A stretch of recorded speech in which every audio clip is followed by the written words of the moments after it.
जिस मार्ग पर चलकर मनुष्य स्वयं को आत्मा के रूप में देखा, परमात्मा के अंश के रूप में स्वयं को जानता है, उस मार्ग को धर्म कहते हैं। जब तक संसार में एक मनुष्य भी पीड़ित है, तब तक वास्तव में किसी का भी सुख संपूर्ण नहीं है। यह जाने पर मनुष्य का मन करुणा से भर जाए, उसे धर्म कहते हैं।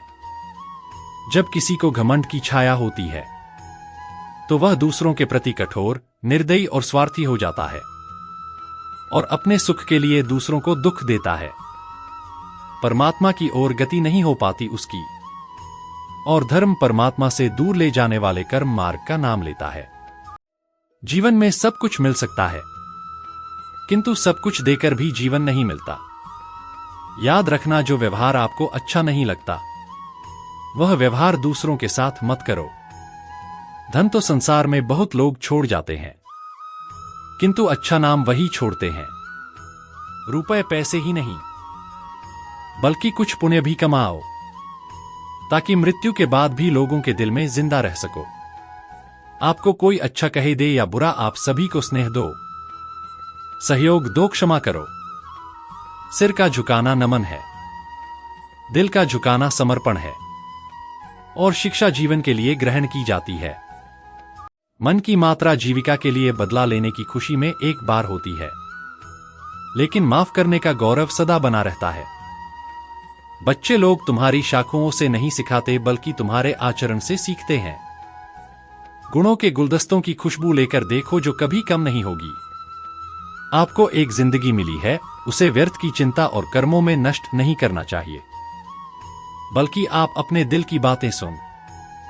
किसी के द्वारा लूट जाना या किसी के अन्य के द्वारा शिकार होना अपने आप में इतना कष्टदायक नहीं होता, जितना कि उसे मन में बार बार लाकर अंदर ही अंदर जलते रहना। मानव का शरीर परिश्रम करने से नहीं थकता, बल्कि उसकी थकान का कारण क्रोध, चिंता और तनाव होता है। जिस काम हमें रुचि होती है, उसे कम से हम थकावट नहीं होती है, और ना ही वह काम चिंता का कारण बनती। थकान केवल काम से नहीं, बल्कि बुझे हुए दिल से, काम को बोझ समझकर करने से होती है। कोई काम छोटा नहीं होता, हर छोटा काम ही बड़ा बन जाता है। हमारा जीवन हमारे विचारों का ही प्रतिबंध है। जैसे हमारे विचार होंगे, वैसा हमारा जीवन है। अगर आप अपने जीवन को नरक बनाना नहीं चाहते, तो चिंता करना छोड़िए। आप अपने अंदर एक साहस पैदा कीजिए कि मैं यह सब कर सकता हूं।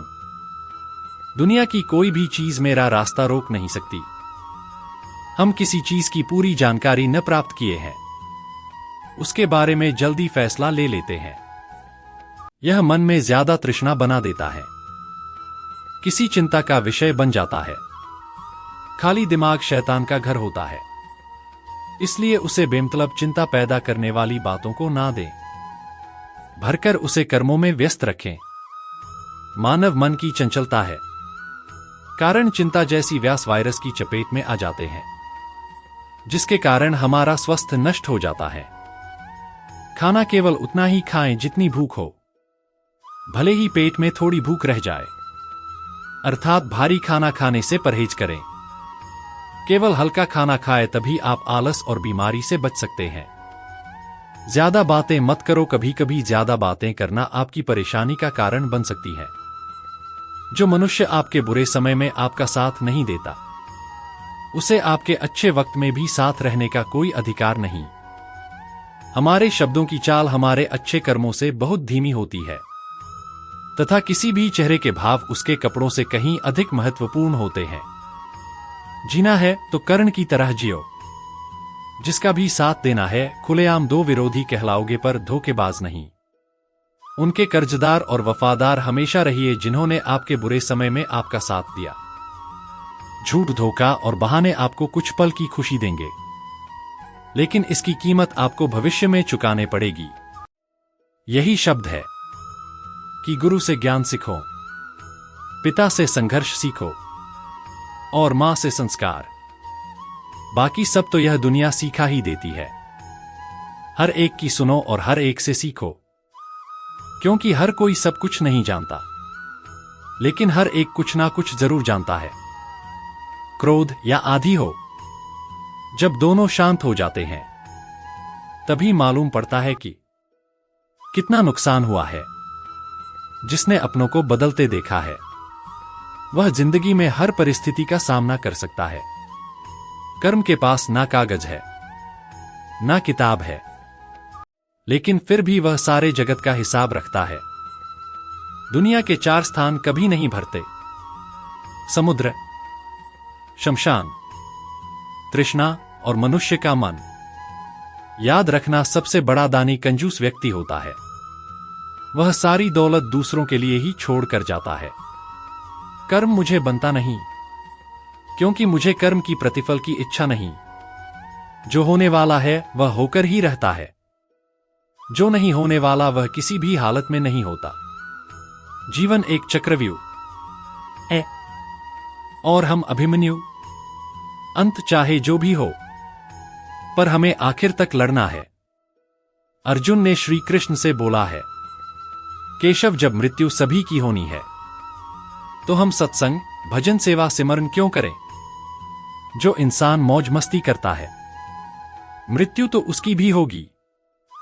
श्री कृष्ण जी ने अर्जुन से कहा है, सुना पर्थ, बिल्ली जब चूहे को पड़ती है तो दांतों से पड़कर उसे मारकर खा जाती है, लेकिन उन्हें दांतों से भी जब अपने बच्चों को पड़ती है तो उसे मरती नहीं, बहुत ही नाजुक तरीके से एक जगह से दूसरी जगह पहुंचा देती है। दांत भी वही है, मुंह भी वही है, पर परिणाम अलग अलग है। ठीक उसी प्रकार मृत्यु भी सभी की होगी, सभी के कर्मों के अनुसार। एक बार अर्जुन ने रात को एक सपना देखा कि एक गाय अपने नवजात बछड़े को प्रेम से चाट रही है। चाटते हुए गाय उस बछड़े की कोमल खाल को छील देती है। उसके शरीर से रक्त निकलने लगता है और वह बेहोश होकर नीचे गिर जाता है। अर्जुन प्रातः यह स्वप्न भगवान श्री कृष्ण को बताते हैं। भगवान कहते हैं कि यह स्वप्न कलयुग का लक्षण है। कलयुग में माता पिता अपनी ही संतान को इतना प्रेम करेंगे कि उन्हें सुविधाओं में इतना व्यस्त बना देंगे कि वे उनमें डूबकर अपने ही बच्चों को हानि कर बैठेंगे। सुविधा होगी तो बच्चे अज्ञानताओं में फंसकर अपने होश गंवा देंगे। आजकल हो भी यही रहा है। माता पिता बच्चों को मोबाइल, बाइक, कपड़े, फैशन की सामग्री और पैसे उपलब्ध करा देते हैं।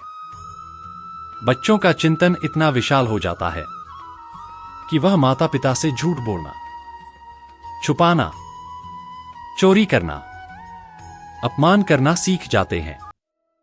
दोस्तों, आपको हमारी यह वीडियो कैसी लगी?